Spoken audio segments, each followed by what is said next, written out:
નમસ્કાર વિદ્યાર્થી મિત્રો, લેક્ચર નંબર 7 ચેપ્ટર નંબર 6 આનુવંશિકતાનો આણ્વીય આધારની અંદર તમારું સ્વાગત છે. અત્યાર સુધી આપણે જોયું ડીએનએ માંથી એમઆરએનએ કઈ રીતે બને, એટલે કે પ્રત્યાંગન, ત્યારબાદ જનીન સંકેતો વિશેની પણ માહિતી લીધી. હવે આજનો જે ટોપિક છે એ એમઆરએનએ માંથી પ્રોટીન કઈ રીતે બને. એમઆરએનએ ઉપર શું આવેલું હોય? જનીન સંકેતો આવેલા હોય, એને આપણે કહીશું કોડિંગ ક્રમ.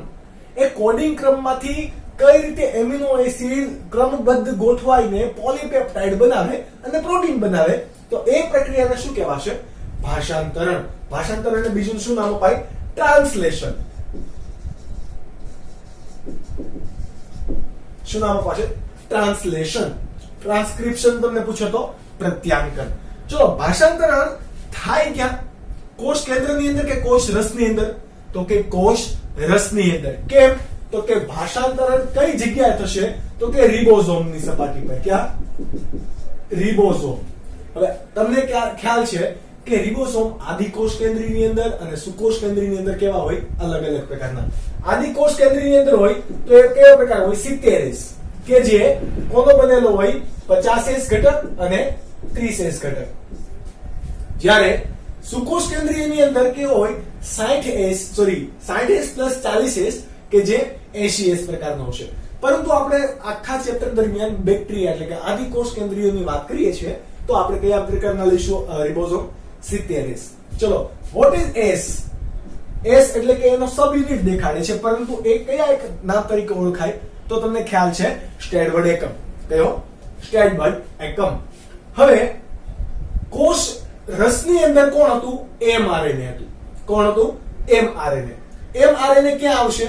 રિબોઝોમ સાથે જોડાશે. તમને પહેલા હું રિબોઝોમ વિશેની માહિતી આપી દઉં, પછી આપણે પ્રક્રિયાની શરૂઆત કરીએ. ચલો, આ રિબોઝોમ છે. રિબોઝોમના કેટલા ઘટકો હશે? 2 ઘટકો. એ પૈકી આ કયો છે? નાનો ઘટક 30S ઘટક. એમાં 3 જગ્યા હશે, પ્રક્રિયા માટેની જગ્યા હશે. 1, 2 અને 3. આપણે ત્રણે નામ આપીએ તો એકનું નામ હશે એ સાઇટ, કે જ્યાં નવા એમિનો એસિડ ઉમેરાશે. એકનું નામ હશે પી સાઇટ. સાઇટ બોલે તો જગ્યા. પી સાઇટ, કે જ્યાં શું થશે? પેપ્ટાઇડ બંધ સ્થાન લેશે અથવા તો પેપ્ટાઇડ બંધ ફોર્મેશન થશે. અને ત્રીજું હશે ઈ સાઇટ. ઈ સાઇટ એટલે કે એમિનો એસિડ અહીંયાથી આવશે, અહીંયા પેપ્ટાઇડ બંધ બનાવશે, અહીંયાથી એલિમિનેટ એટલે કે એક્ઝિટ થશે. તો આ 3 સાઇટ છે. આ 30S સબ યુનિટની વાત કરીએ તો એવું જ બીજું કોણ હોય? એનો મોટો ઘટક એટલે કે 50S.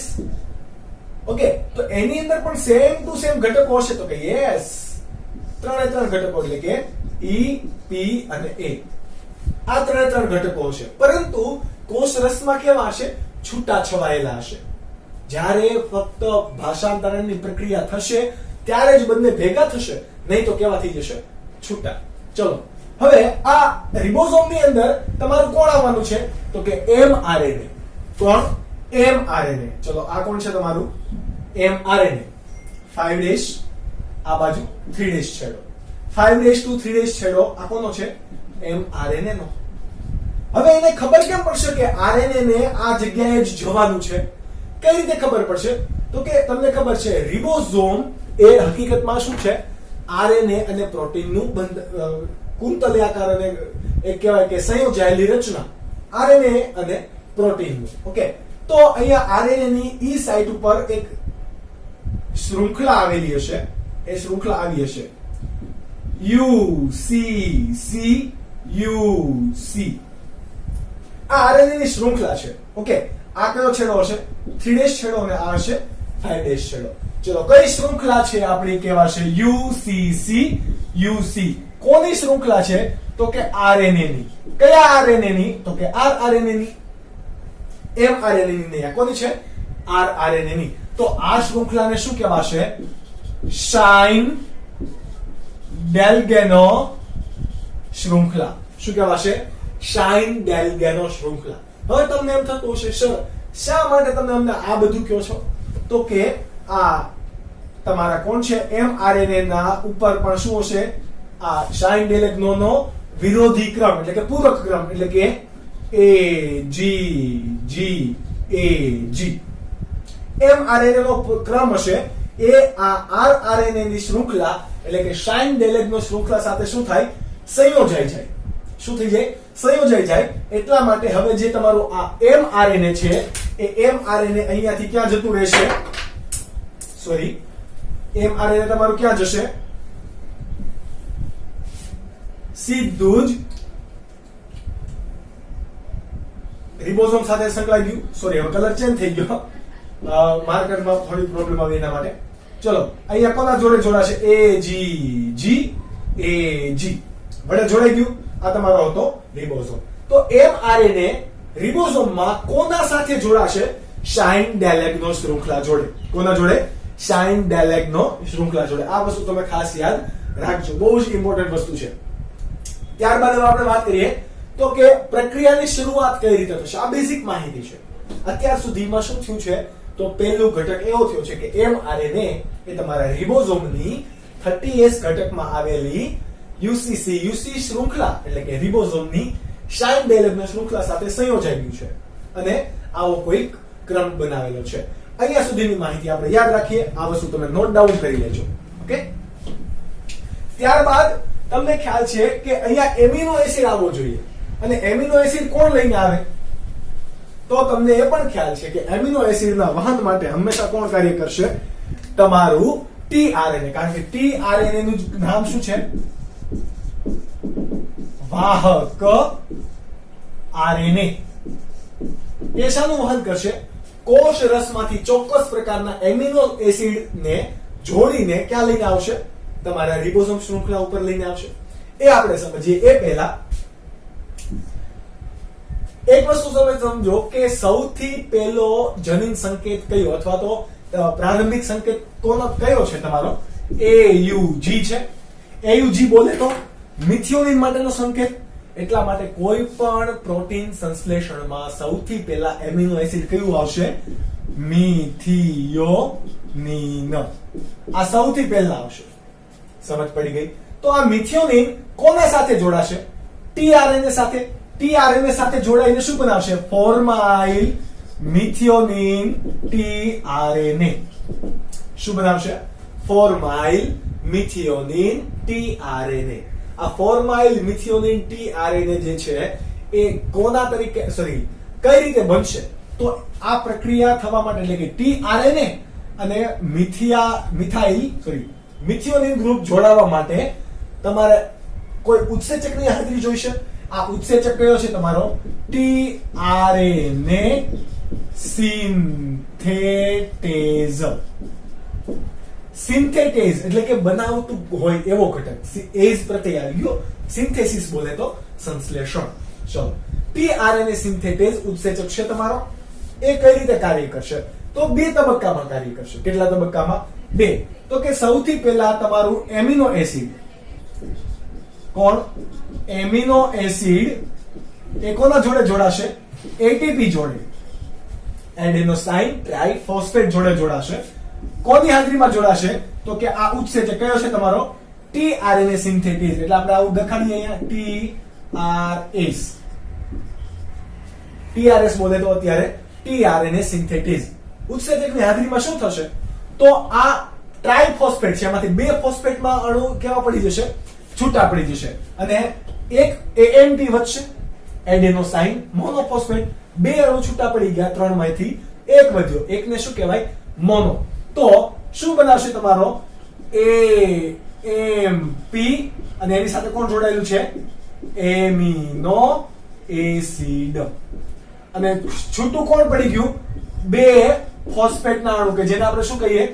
પાયરોફોસ્ફેટ. બે ઇનઓર્ગેનિક ફોસ્ફેટના અણુ એને શું કહેવાય? પાયરોફોસ્ફેટ. ચલો, પહેલા તબક્કામાં આ પ્રક્રિયા થઈ. હવે બીજા તબક્કાની અંદર શું પ્રક્રિયા થશે? તમારે કોણ છે?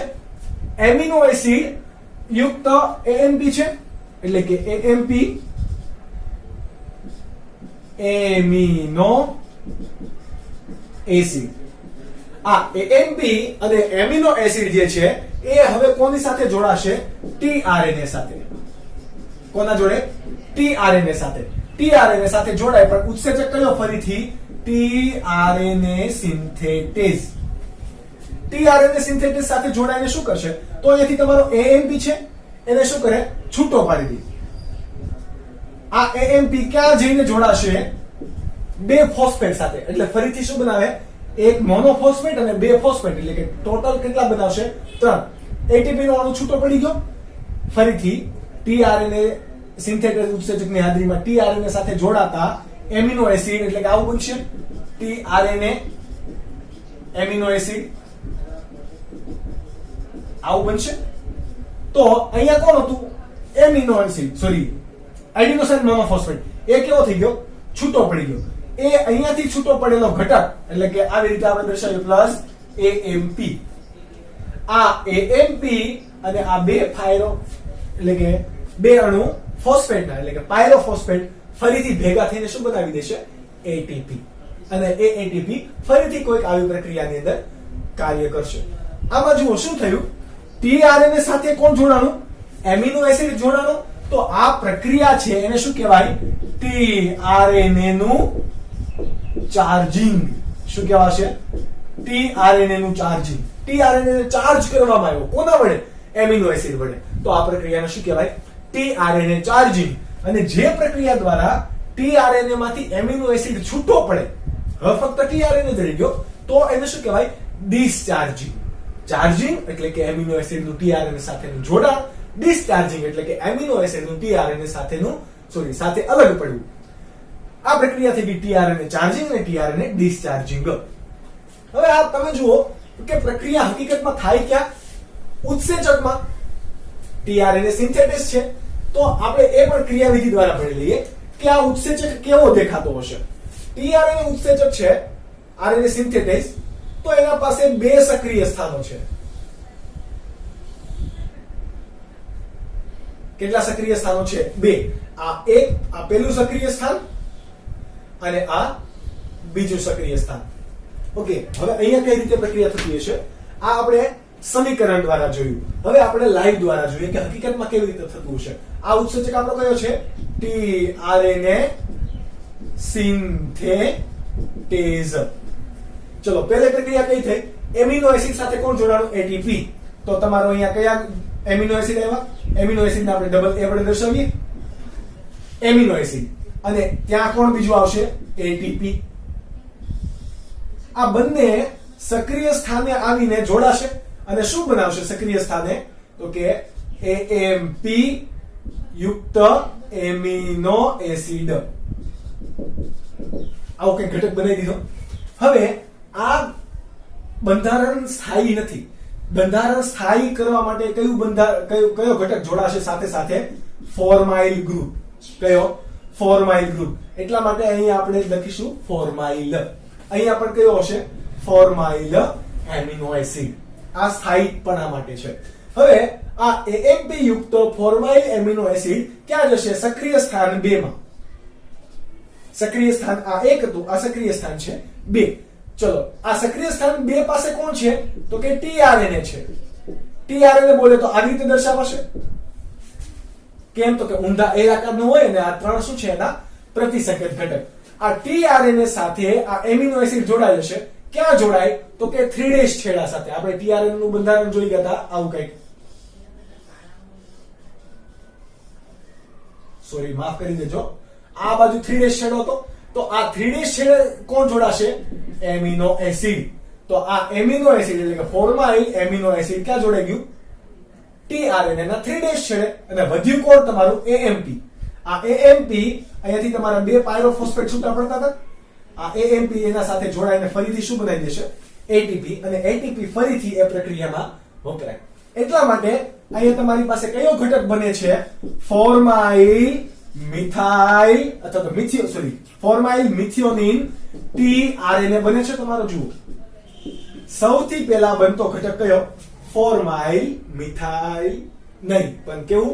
ફોર્માઇલ મિથિયોનિન tRNA. આ તમારો કેવો બની ગયો? ફોર્માઇલ મિથાઇલ tRNA. આપણે અહીંયા F પણ દર્શાવીએ કે જે સ્થાયી પણ દર્શાવે છે. આ ઘટનાને શું કહેવાશે? tRNA નું ચાર્જિંગ. આ વસ્તુ તમે નોટ ડાઉન કરી લેજો.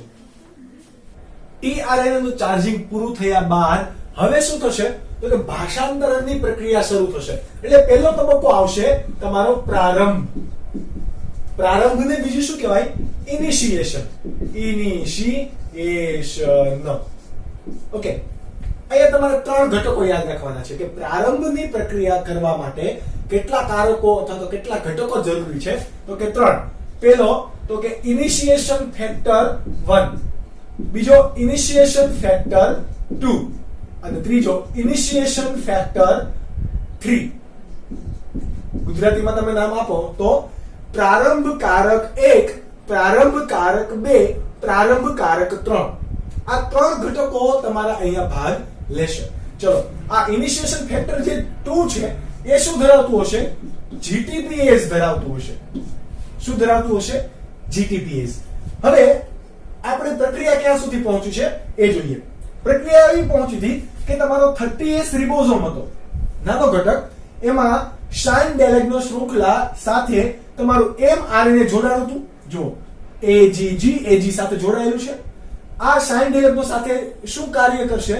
તો કે રિબોઝોમ સાથે mRNA ને જોડવાનું કાર્ય કરે. કોણ કરશે? શાઇન-ડેલેગ્નો શૃંખલા. ઓકે, આ જોડાઈ ગયા બાદ તમે જુઓ આ આખો mRNA નો ક્રમ છે. તો mRNA ને અહીંયા પતી જાય છે. જો UAA સંકેત શોનો આપશે? તો કે તમારો UAA હોય, UGA હોય, તમારો બીજો કયો હોય, UAG હોય. તો આ બધા કોડોન કેવા છે? સમાપ્તિ સંકેતો. ઓકે, તો આ સમાપ્તિ સંકેતો ક્યાં હશે? છેલ્લે. જો વચ્ચે હશે તો ત્યાંથી ભાષાંતરણની પ્રક્રિયા અટકી જશે, પરંતુ આ કોડ ક્યાં હશે?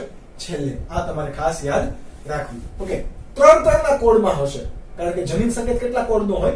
3 કોડનો. તમે જુઓ અહીંયા તમને એક જનીન સંકેત દેખાય છે, AUG, UUU, UCG, GCA, CCC, AUC અને છેલ્લે UAA.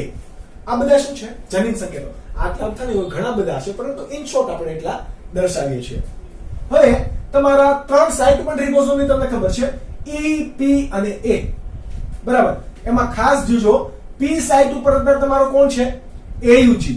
બરાબર. ત્યારબાદ ક્રમિક આગળ વધે છે. P સાઇટ ઉપર ખાસ તમારે યાદ રાખવાનો કયો છે? AUG. હવે આપણું શું થયું હતું? tRNA નું ચાર્જિંગ થયું હતું. ચલો, tRNA નું ચાર્જિંગ એટલે કેવું હતું? તો કે આવું કંઈક. આ તમારું tRNA ને તમે ઊંધા L આકારનું બંધારણ હોય, આવું દર્શાવાશે. અને ઉપર કયો હતો? ફોર્માઇલ મિથિયોનિન. આ તમારો ફોર્માઇલ મિથિયોનિન છે, એ tRNA સાથે જોડાયેલો છે. ચલો, મિથિયોનિન છે તો એનો જનીન સંકેત કયો છે? AUG. તો પ્રતિસંકેત કયો હોવો જોઈએ? A નું પૂરક કયું? U, U નું પૂરક A અને G નું પૂરક C. આવો પૂરક હશે. હવે આ તમારો ચાર્જ થયેલો tRNA સૌથી પહેલા, એટલે કે ફોર્માઇલ ગ્રુપ છે એટલા માટે એ ક્યાં સૌથી પહેલા આવશે? P સાઇટ ઉપર આવશે. કઈ સાઇટ ઉપર આવશે? P સાઇટ ઉપર આવશે. આ વસ્તુ તમે ખાસ ધ્યાન રાખજો. હવે આ 3 ઘટકોને આપણે જોઈએ, IF1, IF2 અને IF3. આ 3 ઘટકો ક્યાં હશે? તો કે IF3 ની પહેલા વાત કરીએ તો IF3 ઘટક હશે E સાઇટ ઉપર. આપણે અહીંયા રેડ પેનથી દર્શાવીએ, IF3. આ કઈ સાઇડ ઉપર છે? E સાઇડ ઉપર. E બોલે તો તમારી કઈ? Elimination side. ઓકે, ત્યારબાદ જોઈએ IF2. તો IF2 ક્યાં હશે? આ બાજુ. IF2 એ સાઇડ ઉપર, અને એના તરત જ નીચે અહીંયા કોણ હશે? IF1. આ ખાસ યાદ રાખજો. 1, 2 અને 3 ઘટકો ક્યાં હશે? એ ક્યાં કાર્ય આવશે? તો હવે જોઈએ. ચલો, શરૂઆતની અંદર આવી પ્રક્રિયા થાય છે. tRNA તમારો ક્યાં આવે છે? અંદર આવે છે. એટલે બંધારણ ચેન્જ થશે. એટલે કે આ તમારું થઈ ગયું બંધારણ 1. તમે જોજો, નોટ ડાઉન કરતા રહેજો. હું તમને મોસ્ટલી ડાયાગ્રામેટિકલી સમજાવીશ. તમે આની નોટ્સ બનાવતા રહેજો. અને NCERT બુકની અંદર પણ તમને થિયરી આપેલી છે, પરંતુ જે આપણે થિયરી ભણાવીએ છીએ એ નીટ માટેની છે, જે બહુ જ ડિટેલમાં છે. તમે અહીંયાથી માંડીને કોલેજ સુધી પણ કરશો, BSc MSc કરશો તો ભાષાંતરની ક્રિયાવિધિ તમે આટલી ડિટેલમાં ભણશો કે જો આમાંથી કોઈ પણ MCQ તમને બહારથી પૂછે તો આવડી જાય. ચલો, હવે ઘટના કેવી બનશે એ જોઈએ. આ સ્ટાર્ટિંગ ફેક્ટર હશે. હવે આપણે બધું નહીં દર્શાવીએ. આ તમારું લઈ લઈએ કોણ? 30S નો રિબોઝોમ, કે જેની અંદર 1, 2 અને 3 સાઇટ હતી. એક એમાં શું હતું? તો કે mRNA હતો, 5' to 3'. અહીંયા એનો ક્રમ હતો AUG. આ AUG નો ક્રમ હતો તો એના ઉપર કોણ આવતું હતું? તમારું tRNA આવતો તો tRNA પાસે ક્રમ કયો હતો UAC એટલે જોડાઈ ગયું અહીંયા ઉપર કયું ગ્રુપ હતું ફોર્માઇલ મિથિયોનિન ફોર્માઇલ મિથિયોનિન યુક્ત tRNA કઈ સાઇટ ઉપર આવે છે તો કે P સાઇટ ઉપર જેવો આવે એવો જ અહીંયાથી તમારો IF3 છે એ કેવો થઈ જશે દૂર એટલે કે અહીંયા IF3 હોવો જોઈએ E સાઇટ ઉપર કોણ છે IF3 છે જેવો tRNA એન્ટર થયો એવો અહીંયાથી IF3 શું થઈ જશે દૂર અહીંયા તમારો IF2 અને IF1 એમ નામ જ રહેશે ચલો અહીંયાથી દૂર થાય એટલે અહીંયાથી તમારે IF3 ને રિમૂવ કરી દીધો IF3 નું કામ શું હતું તો IF3 નું કામ હતું કે અન્ય કોઈ ઘટક સાથે સંયોજાવા દેતું હતું નહીં એટલે કે તમારો આ નાનો ઘટક છે ને 30S આવો જ બીજો કોણ ઘટક હશે 50S એટલે કે જેવો E સાઇટ ઉપરથી IF3 દૂર થઈ ગયું એટલે ત્યાં કોષ રસમાં રહેલો રિબોસોમનો મોટો ઘટક કોણ આવી જશે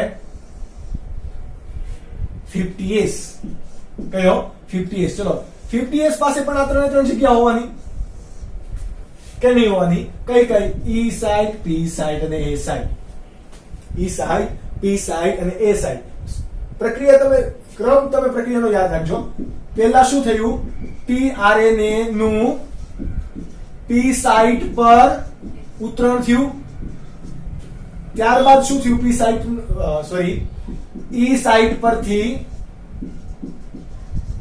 IF3 ઘટક દૂર થયો આ IF3 ઘટક દૂર થતા ત્રીજું શું થયું તો કે 50S ઘટક 30S સાથે જોડાણો પરંતુ સ્થિર બન્યો નથી એટલા માટે શું કરશે અહીંયા IF2 છે IF2 શું ધરાવે GTPS ધરાવે GTP ધરાવે એટલે કે ત્યાં પ્રક્રિયા કઈ થશે GTP માંથી GDP બને શું બનશે GTP માંથી GDP એટલા માટે અહીંયા શું મુક્ત કરશે ઊર્જા શું મુક્ત કરે ઊર્જા બોલે તો ડેલ્ટા E એનર્જી ચલો IF2 ત્રીજી પ્રક્રિયા કઈ થઈ 50S ઘટક આવ્યો હવે ચોથી પ્રક્રિયા કઈ થશે તો કે IF2 એ GTP માંથી શેમાં ફેરવાશે GDP માં ફેરવાઈને શું મુક્ત કરે ઊર્જા મુક્ત કરે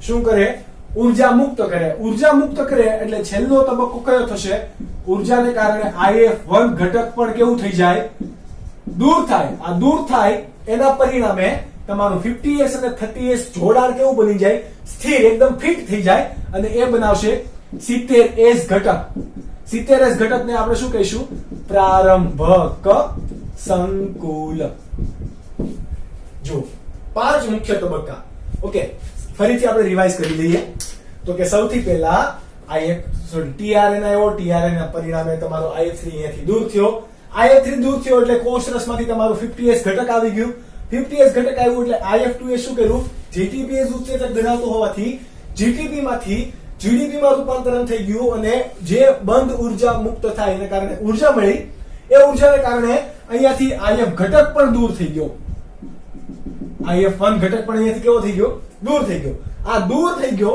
એટલા માટે હવે આ જોડાણ કેવું થઈ ગયું મજબૂત બની ગયું એટલા માટે હવે આ જે કોઈ સંકુલ છે એ કોના તરીકે ઓળખાશે 70S સંકુલ તો આ 70S સંકુલ કેવું દેખાશે એ હું અહીંયા દોરી દઉં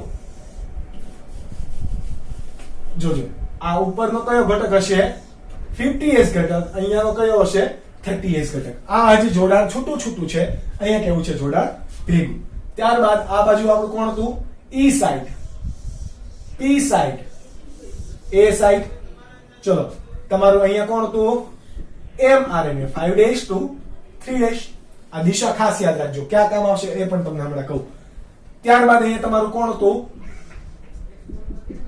tRNA પણ કોના યુક્ત હતું ફોર્માઇલ મિથિયોનિન યુક્ત હતું ત્યારબાદ તમારી આ E સાઇટ ખાલી હતી A સાઇટ ખાલી હતી સમજ પડી 50S 30S mRNA ત્યારબાદ tRNA જે આ સંકુલ રચે છે એને શું કહેવાય પ્રારંભક સંકુલ તો આ પ્રક્રિયા થઈ પેલા 1 2 અને 3 એમાં આ કેટલા મેઇન 5 તબક્કા તો આ પ્રક્રિયાનું કામ શું છે તો કે તમારી ભાષાંતરણની પ્રક્રિયા શરૂ કરાવે એટલે પહેલો એમિનો એસિડ કયો મિથિયોનિન આ મિથિયોનિન એમિનો એસિડ એના પ્રતિસંકેત કયા UAC લઈને mRNA ઉપર AUG સાથે જોડાશે એટલા માટે પહેલો એમિનો એસિડ કયો બન્યો મિથિયોનિન ત્યારબાદની પ્રક્રિયા આગળ વધશે જેટલા પણ જનીન સંકેત હશે એટલા આગળ વધતા જશે જે પ્રકારના જનીન સંકેત હશે એ પ્રકારના પ્રતિસંકેત યુક્ત tRNA આવશે એ પ્રક્રિયાને શું કહેવાશે પ્રલંબન પરંતુ એની પહેલા આ વસ્તુ તમે નોટ ડાઉન કરી લો અને ડાયાગ્રામ પણ દોરી લો ત્યારબાદ જોઈએ પ્રલંબન એટલે કે પ્રારંભ થઈ જશે એટલે કે ક્રિયા સતત ને સતત આગળ વધતી હોવી જોઈએ એક એમિનો એસિડ જોડાણો એટલે કે પ્રારંભ હવે ઘણા બધા એમિનો એસિડ હશે પોલીપેપ્ટાઇડ ચેઇન ની અંદર એટલા માટે કયો તબક્કો તમારે જરૂરી છે પ્રલંબન પ્રારંભથી થોડોક જ અલગ છે એ વસ્તુ તમે જોજો કઈ રીતે અલગ છે તો પ્રલંબનને કહેવાય છે ઇંગ્લિશમાં ઇલોંગેશન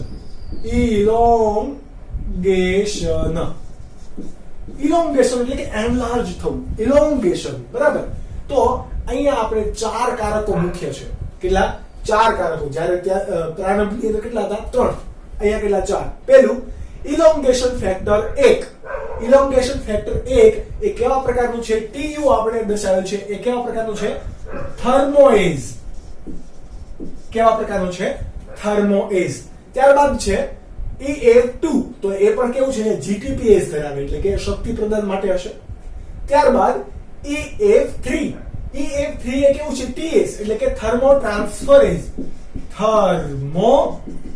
ટ્રાન્સફરેઝ ઓકે અને છેલ્લું છે તમારું કયું પેપ્ટિડાઇલ ટ્રાન્સફરેઝ PTS દર્શાવેલ છે એ તમારું શું છે પેપ્ટિડાઇલ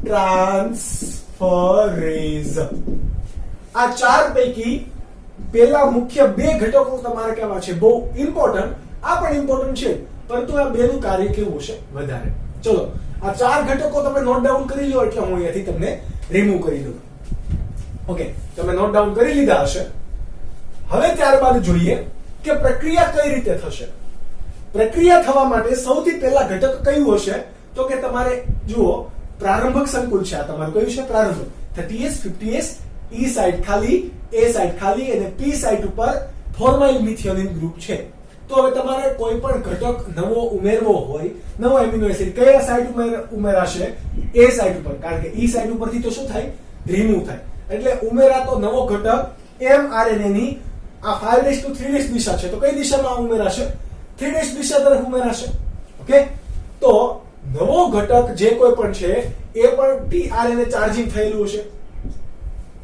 tRNA ચાર્જિંગ થયેલું હોય માનો કે ફિનાઇલ એલેનિન છે આપણે એને PHE વડે દર્શાવીએ કેમ તો કે જુઓ અહીંયા A સાઇટ ઉપર જે જનીન સંકેત છે કયો છે UUU કોના માટેનો જનીન સંકેત છે ફિનાઇલ એલેનિન માટેનો તો અહીંયા કયું હશે એવું કઈ જનીન સંકેત હશે એટલે કે પ્રતિસંકેત જનીન સંકેત બોલે તો UUU પ્રતિસંકેત બોલે તો AAA કોના માટેનો ફિનાઇલ એલેનિન માટેનો ચલો ફિનાઇલ એલેનિન માટેનો જનીન સંકેત છે અહીંયા ફોર્માઇલ ગ્રુપ નથી પરંતુ આ tRNA કેવું છે ચાર્જ થયેલું છે એને ક્યાં આવવાનું છે એ સાઇટ ઉપર આવવાનું છે તો આવવા માટે શક્તિ તો જોઈએ ને શક્તિ એટલે કે શક્તિ મોહન નહીં ડાન્સ પેલી કરે એવી નહીં ઠુમકા લગાવે એ નહીં શક્તિ જોઈશે ઉર્જા જોઈશે કોણ શક્તિ પૂરી પાડશે કે તો હમણાં તમે ચાર ઘટકો ભણી ગયા હતા કયા EF1 EF2 EF3 અને PT તો એ પૈકી અહીંયા જે પહેલો કામ કરશે એ કોણ કરશે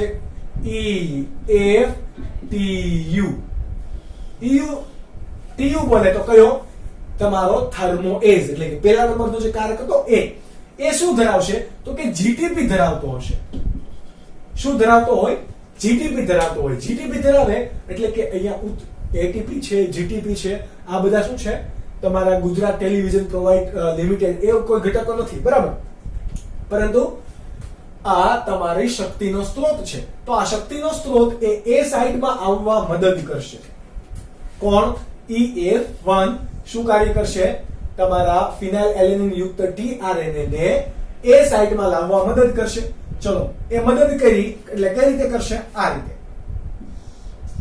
તમારો AAA આ ઘટક જોડાઈ ગયો. જોજો બીજો કોઈ ઘટક હશે તો જોડાઈ નહીં શકે, કારણ કે tRNA તો આજુબાજુ 150 પ્રકારના હશે. કેટલા?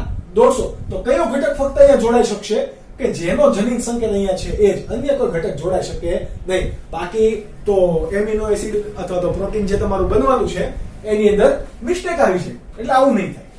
કયો ગ્રુપ અહીંયા છે તમારું? ફિનાઇલ ગ્રુપ છે. પરંતુ જુઓ ફોર્માઇલ ગ્રુપ અહીંયા નથી. ફિનાઇલ એલેનિન એમિનો એસિડ અહીંયા PHE વડે મેં તમને માર્ક કરેલો છે. ઓકે, અહીંયા ઉત્સેચક આવ્યો એટલે EFTU હતો. કયો હતો? EFTU. આ EFTU અહીંયા સુધી આવે એટલે ઉર્જા વપરાઈ જશે. ઉર્જા વપરાઈ જાય એટલે શેમાં ફેરવાઈ જાય? તો કે GDP માં. GDP માંથી શેમાં ફેરવાઈ ગયું? જુઓ, GDP માં. મુદ્દો અહીંયા લખતા જઈએ. ચલો અહીંયા લખતા જઈએ મુદ્દા. તો કે સૌથી પહેલા શું થશે? તો કે ચાર્જ tRNA ને EFTU રિબોઝોમ માં એ સ્થાને, કયા સ્થાને? એ સ્થાને આવવા શું પૂરી પાડે? ઉર્જા પૂરી પાડશે. આ ઉર્જા પૂરી પાડે તો કયા સ્વરૂપે હશે? GTP સ્વરૂપે. આ ખાસ યાદ રાખજો. ત્યારબાદ શું થશે? તો કે એ સાઇટ પર આવી આ EFTU કે જે કેવો હતો? GTP યુક્ત હતો, એ હવે શેમાં ફેરવાઈ જશે? GDP માં. શેમાં ફેરવાઈ જશે? GDP માં. એટલે કે અહીંયા ઉર્જા વપરાઈ ગઈ. ત્યારબાદ આ ઉર્જા વપરાયા બાદ શું થાય? એ હું તમને ડાર્ક કરી દઉં. GTP માંથી શું થઈ જાય? GDP. આ ડાર્ક કરેલું છે એટલે તમારે યાદ પણ મેન્શન કરીને રાખવાનું કે કયા તબક્કે થશે. ચલો, આ GDP ફેરવાઈ ગયું. ત્યારબાદ હવે EFTU અહીંયાથી છૂટો પડી જશે. એટલે કે GDP રિબોઝોમ થી કેવો પડી જાય? અલગ. અલગ પડી ગયો. ચલો, EF ક્યાં પડી ગયો? તો કે અહીં આવી ગયો. હવે બહાર, રિબોઝોમ ની બહાર. EFTU કેવો છે? GDP યુક્ત. પરંતુ એને હોવું કેવું જોઈએ? GDP યુક્ત હોવું જોઈએ. તો EFTU માંથી શું બનાવવાનું છે હવે આપણે? EFTU GTP, એટલે કે ઉર્જા વધારવાની છે. તો આ ઉર્જા વધારશે કોણ? તમે કારક નંબર ભણી ગયા 3. એ કારક નંબર કોણ હતો તમારો? ઇલોંગેશન ફેક્ટર થર્મોટ્રાન્સફરેઝ, જે તમે ત્રીજા નંબરનો કારક ભણ્યા ને, TS. તો એ શું કરશે? થર્મો બોલે તો ઉર્જા, ટ્રાન્સફર એટલે કે અલગ કરવું, સ્થળાંતરણ કરાશે. તો GDP માંથી GTP માં ફેરવવા માટે કયો ઘટક વપરાશે? EFTS. એટલા માટે અહીંયા તમારો ત્રીજો મુદ્દો કયો? તો કે EFTS એ શું કાર્ય કરશે? તો કે GDP માંથી GTP માં ફેરવી ઉર્જા વધારશે. અને આ તમારો જે આ વધી ગયો એ હવે ક્યાં જશે? કોઈ અન્ય tRNA સાથે જોડાઈને રિબોઝોમમાં લાવવા માટે મદદ કરશે. આખી પ્રક્રિયા સમજો કઈ રીતે થઈ હશે. પહેલા tRNA હતો, tRNA ને EFTU કે જે GTP ધરાવતો હતો એ રિબોઝોમની એ સાઇટ પર લાવવા માટે મદદ કરી ઉર્જા આપીને. હવે આ ઉર્જા વપરાઈ ગઈ એટલે GDP બની ગયું. હવે આ તમારો EFTU GDP બની ગયા હોવાથી એ સાઇટ થી કેવો પડી જાય? છૂટો પડી જાય અને રિબોઝોમની બહાર નીકળી જાય. આ રિબોઝોમની બહાર નીકળી જાય તો આ GDP કઈ કામનો નથી. આપણે કામનો કોણ છે? GTP. તો એને GTP માં ફેરવશે કોણ?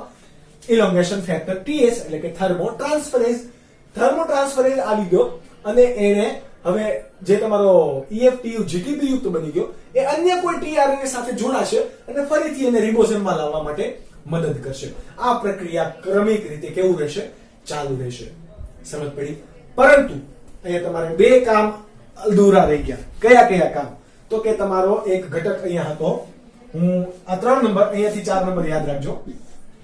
સોરી, આપણે માર્કર ચેન્જ કરી લઈએ. તમારો ઘટક નંબર હતો 4. તો 4 નું કામ શું છે એ જોઈએ. તો કયો? હા, ફોર્માઇલ મિથાઇલ ગ્રુપ છે. જુઓ અહીંયા, બરાબર. એમાંથી આ ફોર્માઇલ ગ્રુપ, ફક્ત કયો? ફોર્માઇલ ગ્રુપ હવે ક્યાં આવશે? એ સાઇટ ઉપર આવશે. કઈ સાઇટ ઉપર? એ સાઇટ ઉપર. એટલે કે ડાયરેક્ટ આવી જશે? તો કે નહીં. આ સાથે કઈ પ્રક્રિયા થતી હશે? પહેલી કઈ પ્રક્રિયા થતી હશે તમે ધ્યાન રાખો. EF2 હતું કે જે શું ધરાવતું હતું? GTPase ધરાવતું હતું. એ શું કરશે? ઉર્જા આપી આ ઘટક જે છે એને ક્યાં ફેરવશે? 3 કોડોન આમ જશે. એટલે કે આ તમારો રિબોઝોમ છે, આ તમારું mRNA છે. તો પ્રક્રિયા થઈ ગઈ એટલે તમારો કોણ? આ તમારા રિબોઝોમ છે એ mRNA ની 5' દિશામાં આ ઘટક જશે. કેટલા કોડોન? 3 કોડોન. એટલે કે જેવો આ બાજુ જાય એટલે કે તમારો આ મિથાઇલ ગ્રુપ છે એ ક્યાં આવી જશે? ઈ સાઈડ ઉપર. ફિનાઇલ વાળું ગ્રુપ અહીંયા, અને કોઈ નવો tRNA ચાર્જ થઈને ક્યાં આવશે? એ સાઈડ ઉપર. ફરીથી EF2 એટલે કે GTPase એ GTP દ્વારા ઉર્જા આપીને એને શું કાર્ય કરે? 3 કોડોન mRNA પર 5' દિશામાં ખસેડી. કયો? ઇલોકેશન ફેક્ટર 2 એટલે કે GTPase ઉત્સેચક યુક્ત ભાગ એ GTP માંથી GDP માં ફેરવાશે. ઓકે, ઉર્જા ઓટોમેટિક નહીં મુક્ત થાય. GTP માંથી શેમાં ફેરવાશે? GDP માં ફેરવાશે. અને જે એ ઉર્જા મુક્ત થઈ એ ઉર્જા આ રિબોઝોમ સંકુલને mRNA પર 5' દિશામાં કેટલા કોડોન? 3 કોડોન. કોડોન બોલે તો જનીન સંકેત. જનીન સંકેત નહીં, સોરી, કોડોન એટલે કે એક જનીન સંકેત. બરાબર. આ 3 નાઇટ્રોજન બેઝ, 3 નાઇટ્રોજન બેઝ કઈ બાજુ? 3' દિશામાં એ મૂવ કરવા માટે મદદ કરશે. આ મૂવ કરવા માટે મદદ કરે એ દરમિયાન શું થાય? આ બધી પ્રક્રિયા એક સાથે થતી હશે. એ દરમિયાન કઈ પ્રક્રિયા થતી હશે? જુઓ, આ તમારો ફોર્માઇલ મિથેનિલ ગ્રુપ છે એ હંમેશા P સાઇટ ઉપર જ રહેશે. પરંતુ તમારા રિબોઝોમ ડાબી બાજુએ ખસે છે તો મિથિયોનિન ગ્રુપ ક્યાં આવતું હશે? E સાઇટ ઉપર. ફિનાઇલ ગ્રુપ ક્યાં આવતું હશે? A સાઇટ ઉપર. અને આ સાઇટ ખાલી પડી તો ત્યાં કોઈક નવું એમિનો એસિડ આવશે, નવું tRNA યુક્ત એમિનો એસિડ આવશે. તો આ ફોર્માઇલ ગ્રુપ કે જે મિથાઇલ સાથે જોડાયેલું હતું એ ટ્રાન્સફર થઈને ક્યાં આવશે? હવે ફિનાઇલ ગ્રુપ સાથે. બરાબર. એટલે કે P સાઇટ પર રહેલ એમિનો એસિડ નું ફોર્માઇલ ગ્રુપ અથવા તો ફોર્માઇલ જૂથ એ હવે ક્યાં આવશે? એ સાઇટ પર રહેલા tRNA ના એમિનો એસિડ એમિનો એસિડ સાથે જોડાય. અને આ પ્રક્રિયા તમને ખબર કે રિબોઝોમ ડાબી બાજુ ખસ્યું એટલે કે એમિનો એસિડ ક્યાંનું છે? એ સાઇટનું. પરંતુ હવે એ એમિનો એસિડ ક્યાં આવી જાય છે? ફરીથી P સાઇટ ઉપર. હજી પ્રક્રિયા ખતમ નહીં થઈ હોય. આની સાથે હજી એક પ્રક્રિયા થઈ હશે. કઈ? તો કે તમારું જુઓ tRNA અહીંયા આપણે દોરી દઈએ સાઈડમાં. કે tRNA હવે તમારું કેવું હતું? ખાલી. આ તમારા 3 ટોપિક તમે લખી નાખજો વિડિયો થોડો પાછળ કરીને, કે જેથી હું અહીંયા તમને ડાયાગ્રામ ડ્રો સારી રીતે કરી સમજાવી શકું. ચલો, આ કયો સાઇડ? E સાઇડ, આ P સાઇડ અને આ A સાઇડ. ચલો, હવે તમારું કોણ છે? 5'3'. હવે તમારું આ EF2 એ ઉર્જા આપી છે એટલે mRNA તમારો 3 કોડોન આ બાજુ ખસ્યો એટલે કે AUG છે અહીંયા હતું, અહીંયા આવી ગયું છે AUG, અહીંયા કયું હશે? UUU, અને અહીંયા XYZ કોઈ પણ હશે. XYZ નહીં પરંતુ જનીન સંકેતો પૈકી કોઈ પણ હશે. હવે P સાઇટ પર રહેલો ફોર્માઇલ ગ્રુપ ક્યાં આવી ગયો? પેલા મિથાઇલ ગ્રુપ ઉપર હતો, હવે ત્યાંથી છૂટો પડી જશે. એટલે કે tRNA પેલા અહીંયા કયું હતું તમારું? P સાઇટ ઉપર મિથાઇલ ગ્રુપ હતું. હવે એ જે છે એ અહીંયા આવી જશે, ટ્રાન્સફર થશે. ઓકે, તો અહીંયા કયું તમારું આવી ગયું? કોઈ કોઈ એમિનો એસિડ હશે નહીં. એ એમિનો એસિડ ક્યાં હશે? તો કે અલગ.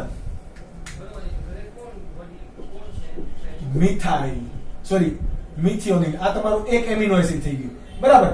અહીંયા બીજું કોણ જોડાયેલું છે? ફિનાઇલ એલેનિન, અને એની સાથે કોણ છે? ફોર્માઇલ. આ તમને યાદ રહ્યું? એટલે કે P સાઇટ પરથી tRNA E સાઇટ પર આવે ત્યારે એમિનો એસિડ નું શું થાય છે? દૂર થાય છે એટલે કે ત્યાં શું થશે tRNA ડિસ્ચાર્જિંગ ની પ્રક્રિયા થશે કઈ tRNA ડિસ્ચાર્જિંગ tRNA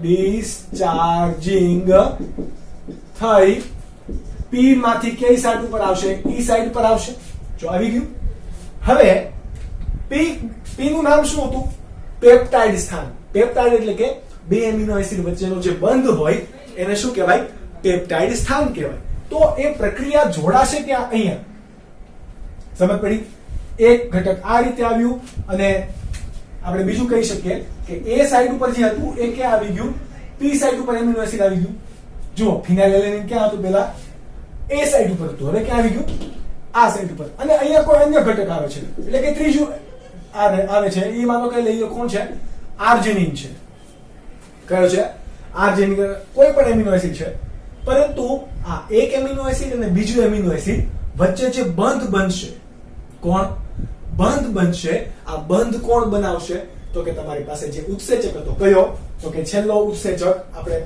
5 6 અને 7 લખી દઈએ તો કે PTAs એટલે કે પેપ્ટિડાઇલ ટ્રાન્સફરેઝ કયો પેપ્ટિડાઇલ ટ્રાન્સફરેઝ એ ફોર્માઇલ ગ્રુપ અહીંયાથી આ બાજુ લાવવા મદદ કરશે અને પહેલા નંબરના એમિનો એસિડ અને બીજા નંબરના એમિનો એસિડ વચ્ચે શું કરશે પેપ્ટાઇડ બંધ બનાવશે શું કરે પેપ્ટાઇડ બંધ બનાવે કઈ જગ્યા ઉપર P સાઈડ ઉપર સમજ પડી ઓકે આ P સાઈડ ઉપર એક એમિનો એસિડ અને બીજું એમિનો એસિડ જોડાઈ ગયું હવે શું થશે ફરીથી EF2 જે છે એ ઊર્જા આપશે અને આ ઘટકો દૂર આ બાજુ આવશે એટલે કે E સાઈડ પર રહેલો tRNA હવે કેવો થઈ ગયો મુક્ત એ બહાર જતો રહ્યો રિબોસોમ કોમ્પ્લેક્સ થી બહાર જેવી ઊર્જા આપી એટલે એક ઘટક બહાર ગયો તો અહીંયા ફિનાઇલેલેનિન નું શું થશે ડિસ્ચાર્જિંગ અને tRNA ક્યાં આવશે E સાઈડ પર આવશે આ આર્જિનિન વાળો ભાગ છે એ ક્યાં આવશે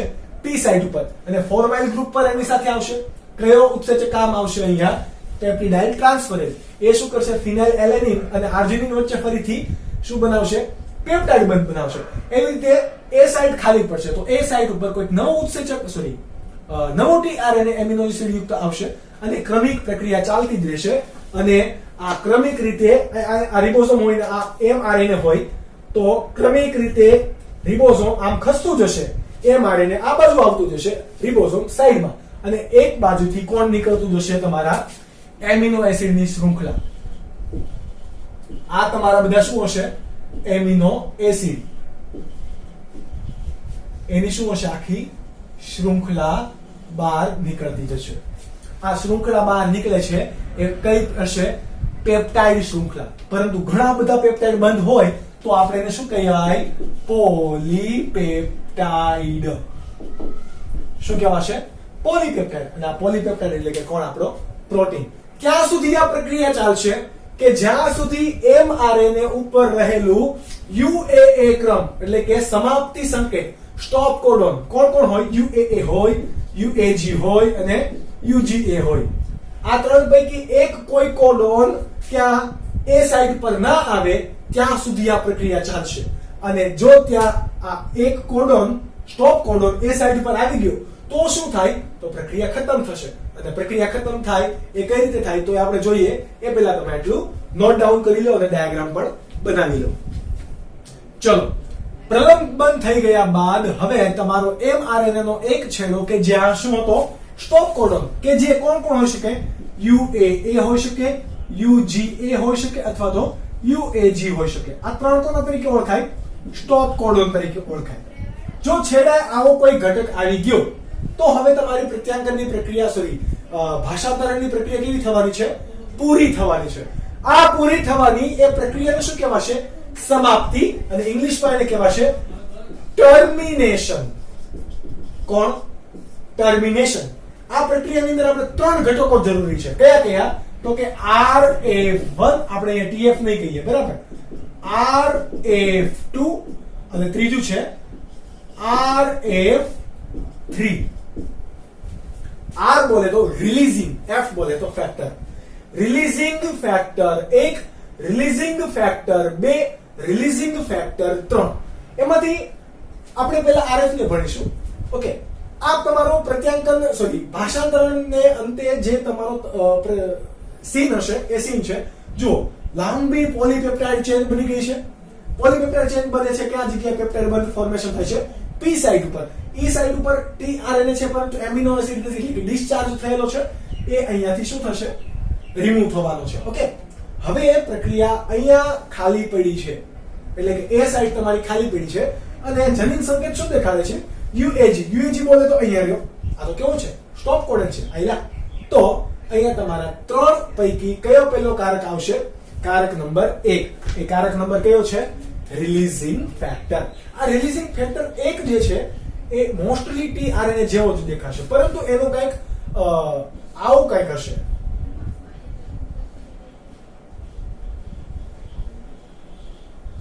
આવો કંઈક આકાર છે. બરાબર, આ આકારને આપણે ધ્યાનથી જોઈએ તો કે આ ભાગે શું હશે? પ્રતિસંકેત લૂપ. કોના પ્રતિસંકેત હશે? તો કે જનીન સંકેતના. એટલે કે અહીંયા આપણો જનીન સંકેત કયો છે? યુએજી છે. તો અહીંયા કયો હશે? એ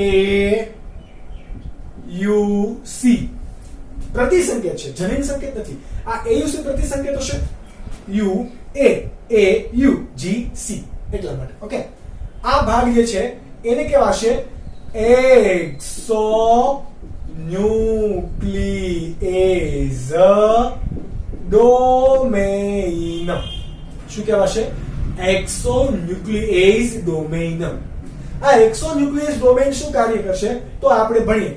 હવે આ તમારો RF1 જે છે એ ક્યાં આવશે? ટીઆરએનએ કોઈ સ્વીકારી નહીં શકે. કેમ નહીં સ્વીકારે? કારણ કે કોઈ પણ ટીઆરએનએ ની સંકેતન લૂપમાં, એટલે કે પ્રતિસંકેતન લૂપમાં આના પ્રતિસંકેતો હશે નહીં. આના પ્રતિસંકેતો કોની તરફ હશે? કોની પાસે હશે? ફક્ત ને ફક્ત RF1 પાસે. ટીઆરએનએ પાસે તમને કદાચ એમસીક્યુ પૂછે કે કયા કયા પ્રતિસંકેત ના હોય, તો કયા ના હોય? એ યુ પ્રતિસંકેત ટીઆરએનએ પાસે નહીં હોય, એ સી યુ પ્રતિસંકેત નહીં હોય, અને AU C પ્રતિસંકેત ટીઆરએનએ પાસે નહીં હોય. તો આ 3 પ્રતિસંકેતો કોની પાસે હશે? RF1 પાસે જોવા મળશે. કોના પાસે? RF1. આ ખાસ યાદ રાખજો. ચલો, હવે આ RF1 તમારો ક્યાં આવવાનો છે? એ સાઈડ ઉપર. કઈ સાઈડ ઉપર?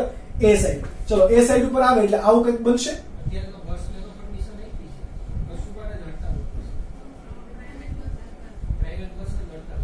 આવી રીતે આ ભાગ જે તમારો છે એ કયો છે? એક્સોન્યુક્લિએઝ ડોમેઇન. શું છે? એક્સોન્યુક્લિએઝ ડોમેઇન. એક્સોન્યુક્લિએઝ ડોમેઇન શું કાર્ય કરશે? અહીંયાથી એમિનો એસિડ ને કટ કરશે.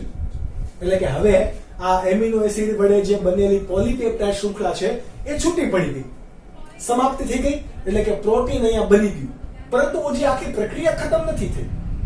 આખી પ્રક્રિયા ખતમ થઈ નથી. અહીંયા કોના વડે જોડાશે? તો કે અહીંયા રહ્યું એના પ્રતિસંકેત AUC વડે જોડાઈ ગયું. ત્યારબાદ એમાં રહેલી એક્સોન્યુક્લિએઝ ડોમેઇન, એટલે કે આ ચેન શું કાર્ય કરશે? પેપ્ટાઇડ બંધ તોડવાનું. એટલે કે છેલ્લા એમિનો એસિડ વડે રહેલા પેપ્ટાઇડ બંધ તોડી નાખશે. હવે અહીંયાથી ફોર્માઇલ ગ્રુપ આગળ તરફ વધશે નહીં. સમજ પડી? પ્રલંબન પ્રક્રિયાની અંદર આપણે ભણી ગયા હતા કે EF2 જે છે એ શું કાર્ય કરશે? GTP વડે એક કોડોન આગળ ખસેડશે. આ એક કોડોન આગળ ખસેડે એટલે કે તમારો ટીઆરએનએ અહીંયાથી શું થશે? મુક્ત થઈ જશે. અહીંયા ટીઆરએનએ નું ડિસ્ચાર્જિંગ થશે. આ ટીઆરએનએ ક્યાં આવશે? ઈ સાઇડ ઉપર આવશે. અને પી સાઇડ હવે કેવી પડી ગઈ? ખાલી. એની પહેલા તમારું કોણ થયેલું છે? આ તમારો એમિનો એસિડ વડે જે ચેન બની, પ્રોટીનની ચેન, એ તો દૂર જ થઈ ગઈ છે. ઓકે, એટલા માટે હવે જે તમને બંધારણ દેખાશે એ કેવું દેખાશે? એક જગ્યાએ ખાલી તમારો કોણ છે? ટીઆરએનએ છે. બાકી પી સાઇડ ખાલી છે અને એ સાઇડ ઉપર તમારું કોણ હતું હમણાં? એક્સોન્યુક્લિએઝ ડોમેઇન. તમને એમ થશે કે આ એક્સોન્યુક્લિએઝ ડોમેઇન હજી ગયો નથી, તો કે નહીં. અહીંયા તમારું કોણ છે? mRNA 5' to 3'. આ એક્સોન્યુક્લિયસ ડોમેઇન વાળો ભાગ એટલે કે RF1, આપણે થોડું મોટું કરીને દર્શાવીએ. RF1 ને કાઢશે કોણ? દૂર કોણ કરશે? તો એના માટે આવશે RF2. બરાબર. આ કાર્ય આપણે ત્રણ ના લખીએ તો કે RF1 નું કાર્ય શું હતું? તો કે પોલી પેપ્ટાઇડ ચેઇનને મુક્ત કરવી. RF2 નું કાર્ય શું હશે? RF1 ને દૂર કરવું. એટલે કે આ માનો કે કોણ છે? RF2 કે જે શું ધરાવે છે? GTP ધરાવે છે. આ GTP ધરાવે છે એ રિબોઝોમમાં આવશે અને શું બનાવશે? GDP બનાવી દેશે. એટલે કે ઉર્જા આપી. આ ઉર્જાને કારણે તમારો RF1 ઘટક એ કેવો થઈ જશે? દૂર. RF ઘટક દૂર થઈ ગયો. હવે તમારી પાસે કેવું બંધારણ રહેશે? RF ઘટક દૂર થયો, આ GTP વડે ઉર્જા મળી, એના પરિણામે આ ઘટક એટલે કે tRNA પણ અહીંયાથી કેવો થઈ જશે? દૂર. સમજ પડી ગઈ? આ દૂર થઈ જાય એટલે તમારી પાસે હવે કેવું બંધારણ રહેશે રિબોઝોમમાં એ જોઈએ. તમારા પાસે ફક્ત ને ફક્ત અહીંયા કોણ છે? RF2 જ છે, બીજું કોઈ ઘટક છે નહીં. અને અહીંયા જો તમારો mRNA એટલે કે 5' to 3' નો. ઓકે, હવે કોઈ ઘટક નથી. tRNA એટલે કે આ આપણી E સાઇટ, P સાઇટ અને A સાઇટ ત્રણે ત્રણ કેવી છે? ખાલી. પરંતુ આપણે પહેલા જોયું પ્રારંભના તબક્કામાં કે 30S અને 50S અને 30S રિબોઝોમ બંને કેવા હતા? અલગ અલગ હતા. તો પ્રક્રિયા પૂરી થઈ તો અહીંયા પણ કેવા હોવા જોઈએ? છૂટા પડવા જોઈએ. એ છૂટા કોણ પાડશે? RF3. RF3 નું પૂરું નામ છે રિબોઝોમ રિલીઝિંગ ફેક્ટર. એટલે કે રિબોઝોમ છૂટા પાડતું કારક એટલે કે કયું? RF3. આ પણ કેવું છે? tRNA ને મળતું જ આવે. બરાબર. અને આ RF1 પણ કેવું છે? tRNA ને મળતું આવે. પરંતુ tRNA જેવું હોય હોવા છતાં એમાં શું હશે? એક્સોન્યુક્લિયેઝ ડોમેઇન હશે RF1 ની અંદર, જ્યારે RF3 ની અંદર એક્સોન્યુક્લિયેઝ ડોમેઇન નહીં હોય. એટલે કયો ઘટક તમારો આવી ગયો? RF3. કઈ સાઇટ ઉપર આવશે?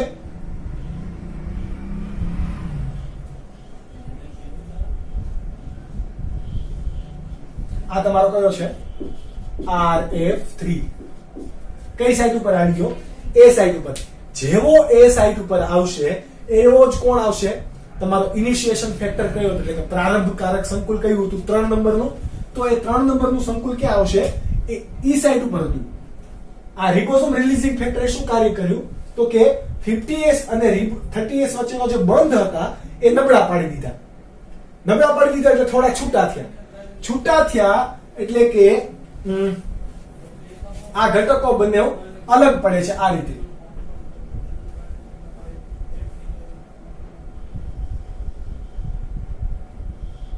રીતે કઈ ઘટકો અલગ પડ્યા. આ ઘટકો અલગ પડી ગયા. તો હવે આ E સાઇડ જે 30S ની છે ત્યાં કોણ આવી જશે? તમારું IF3. ઇનિશિયેશન ફેક્ટર 3 કે જે પ્રારંભમાં સૌથી પહેલા tRNA આવતા શું થયું હતું? દૂર થઈ ગયું. હવે RF3 આવ્યું એટલા માટે ત્યાં ફરીથી E સાઇટ આવી જશે. જેવો E સાઇટ આવે એટલે હવે IF3 કોઈ 50 સબ યુનિટ ને જોડાવા દેશે નહીં. એટલે તમારું 50 સબ યુનિટ અને 30 સબ યુનિટ કેવા થઈ ગયા? અલગ અલગ. એટલે કે રિબોઝોમ પણ કેવા થઈ ગયા? અલગ અલગ. અને ફરીથી અહીંયા તમારું કોણ આવી જશે? IF1 અને IF2 તો હતું જ. એટલે ફરીથી તમારું કેવું બની ગયું? જે તમારું પ્રારંભક સંકુલ હતું એની પહેલા 30S સબ ઘટક હતો એના જેવું બની ગયું. IF3 યુક્ત, IF1 યુક્ત અને IF2 યુક્ત. હવે ફરીથી જ્યારે ભાષાંતરણની પ્રક્રિયા થવાની હશે એટલે શું થશે? ફરીથી tRNA ચાર્જિંગ થઈને ફોર્માઇલ મિથિયોનિન વાળું આવશે P સાઇટ ઉપર. IF3 દૂર થશે. IF2 છે એ ઉર્જા આપશે તો IF1 પણ દૂર થઈ જશે. 50 ઘટક આવશે અને જોડાશે. આ પ્રક્રિયા સતત ને સતત ચાલુ રહેશે. એટલા માટે આ તમારી થઈ ગઈ ભાષાંતરણની પ્રક્રિયા પણ પૂરી.